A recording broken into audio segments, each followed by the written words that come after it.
बच्चों की बुद्धि में आ रही है।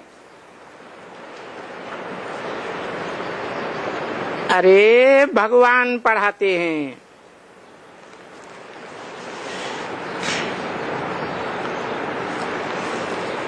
डिफिनीशन बताइए, कौन भगवान? शिव बाबा पढ़ाते हैं।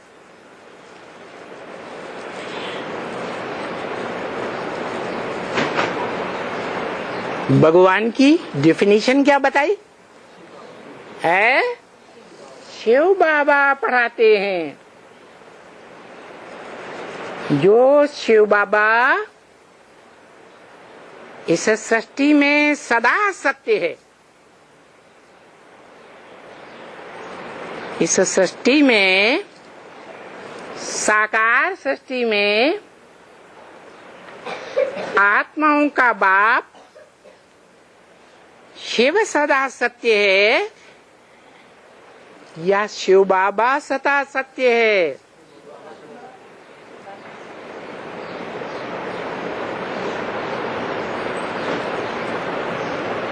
शिव बाप को शिव बाबा नहीं कह सकते। बाबा ग्रैंडफादर को कहा जाता है।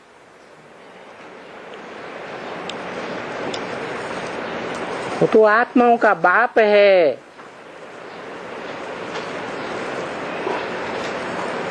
आत्मा आत्मा भाई भाई हैं। उन आत्माओं का बाप के साथ कोई दूसरा संबंध नहीं।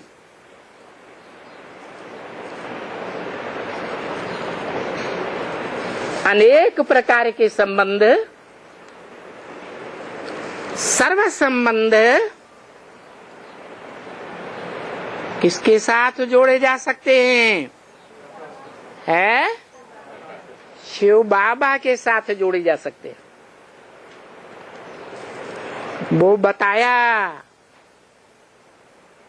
भगवान पढ़ाते हैं, धनवान नहीं। क्या? कितना भी बड़ा धनवान हो,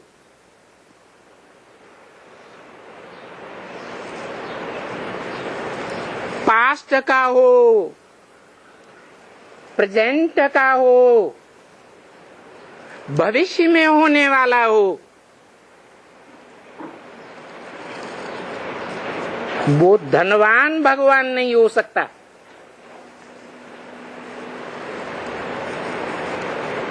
कौन पढ़ाते हैं? भगवान पढ़ाते हैं। वो भगवान, भगवान कैसे है? भगवान तो प्योरिटी का आधार है ना। है? तो शिव बाबा किसका बच्चा है? शिव बाप का बच्चा है। शिव बाप के पास जो पढ़ाई है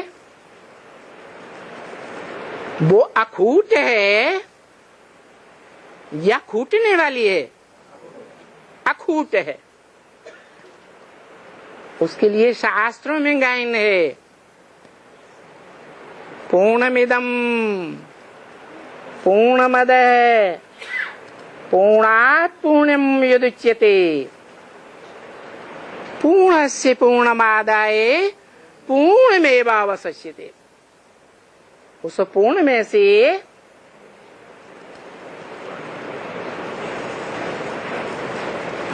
कोई बच्चा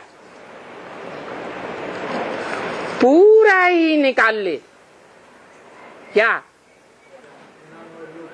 ज्ञान का भंडार, योग का नहीं। योग लगाए सो योगी, उसको योग लगाने की दरकार है और है तो किसके साथ लगाएगा? है उससे ऊंचा कोई है? कोई उससे ऊंचा नहीं। तो वो ब्रह्मा के मुख से, दादा लेखराज के मुख से बोल रहे हैं। क्या बोल रहे हैं? कि बड़े ते बड़ी पढ़ाई दादा लेखराज ब्रह्मा के मुख से है।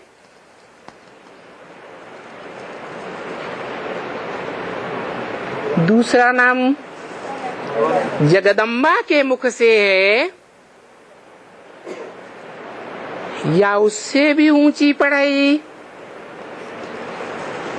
रॉयल्टी वाली पढ़ाई कोई और मुख है जिसके द्वारा है? वो कौन मुख है? शिव बापू को तो मुख ही नहीं होता है? शिव बाबा, और वो शिव बाबा जिसको हम शिव बाबा कहते हैं, वो ज्ञान का अखूट आगार है, अखूट भंडार है, या और धर्म पिताओं की तरह अंतिम जन्म में आते आते वो भंडार खूट जाता है? खूट जाता है।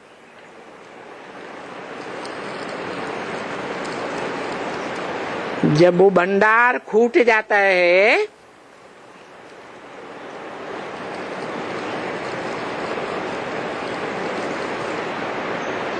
इतना बड़ा भंडार है,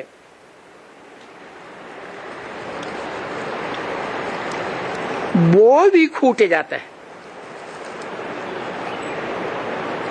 कितना बड़ा भंडार है? नाम देते हैं, मैं किसमें आता हूं? अरे भूल गए? भारत में आता हूं, जड़ जमीन में आता हूं। कोई चैतन्य आत्मा है मनुष्य सृष्टि में जो आदि से लेकर अंत तक ज्ञान की रोशनी भा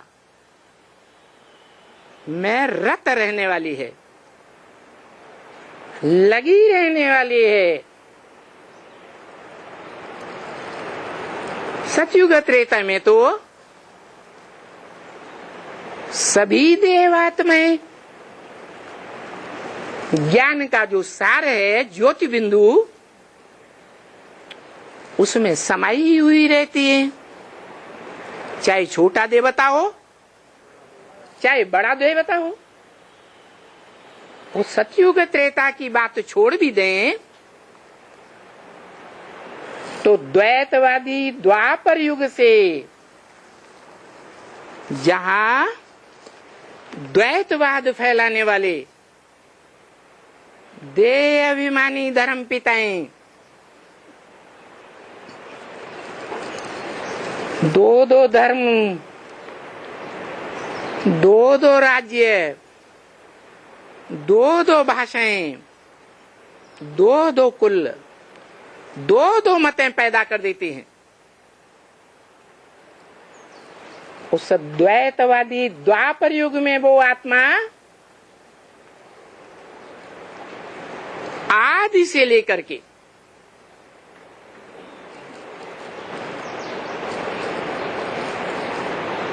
कलयुग के अंत तक भा अर्थात ज्ञान की रोशनी में रत बनी रहती है।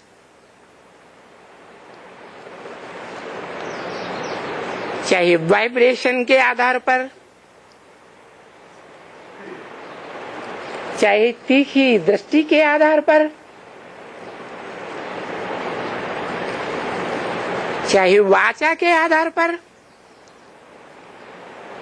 चाहे ज्ञान इंद्रियों के कर्म के आधार पर, और चाहे कर्म इंद्रियों के आधार पर,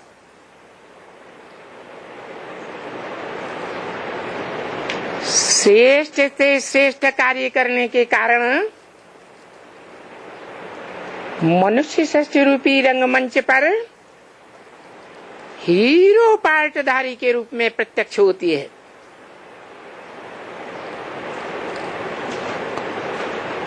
द्वापर के आदि में उसके काम के आधार पर क्या नाम पड़ता है? वेद व्यास।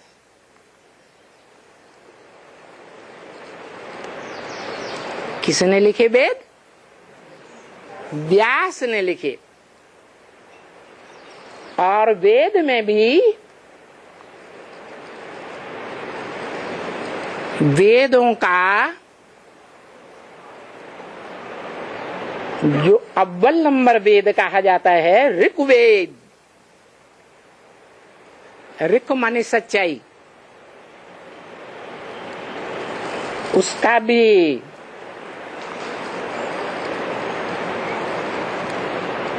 अंश मात्र सार स्वरूप कौन सा ग्रंथ है? श्रीमद् भगवद गीता, जिसका अर्थ ही है किसके द्वारा गाई हुई? भगवान के द्वारा गाया हुआ गीत। माना उस द्वैतवादी युग में भी भगवान इस सृष्टि पर होता है या नहीं होता है? हैं? होता है, क्योंकि गीता में ही लिखा हुआ है ना सतो विद्यते भावो ना भावो विद्यते सतः। जो सत्य है उसका इस सृष्टि पर कभी विनाश नहीं होता। और उसके मुकाबले, किसके मुकाबले?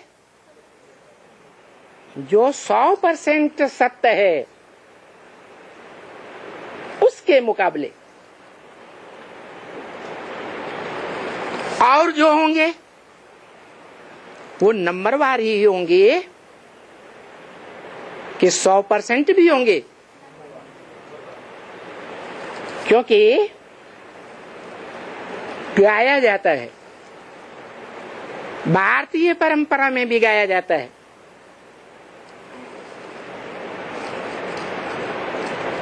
सत्य एक है। अंग्रेज भी कहते हैं God is truth, truth is one. इसका मतलब ये हुआ, सिख लोग भी कहते हैं एक सद्गुरु निराकार। कैसा निराकार? अकाल मूर्त है, जिसकी मूर्ति, उस मूर्ति को कोई काल नहीं खा सकता। सारी दुनिया की जितनी भी चैतन्य मूर्तियां हैं, चाहे देव आत्माएं हो, मनुष्य आत्माएं हो, राक्षसी आत्माएं हो, सबकी मूर्तियों को काल खा जाता है। लेकिन उस महाकाल के लिए गायन है, कालों का काल महाकाल, जिसको कोई काल खा नहीं सकता।